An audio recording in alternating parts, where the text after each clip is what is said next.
Welcome to Tenor Tech, where I solve the problems you didn't even know you had. First, save and close all Word documents to prevent data loss.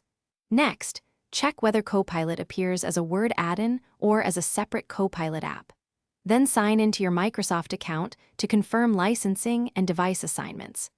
Back up important files to OneDrive or an external drive before making settings changes.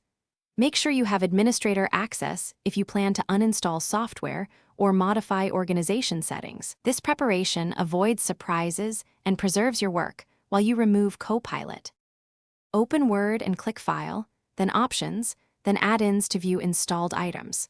At the bottom, choose COM Add-ins and click Go to open the add-ins list. Locate the Copilot add-in entry and uncheck its box to disable it immediately. Click OK and close Word, then reopen to confirm Copilot no longer appears on the ribbon.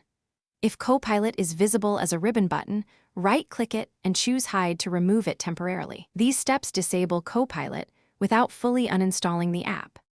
To remove Copilot completely, open Windows Settings and choose Apps, then Apps and Features.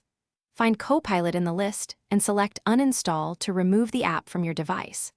If Copilot was deployed by your organization, sign into the Microsoft 365 Admin Center and unassign Copilot licenses from users or revoke the deployment. After uninstalling or changing licenses, restart the computer to finalize removals and clear residual services. Confirm Word opens without Copilot and Thanks for watching. Subscribe to keep your life in tune.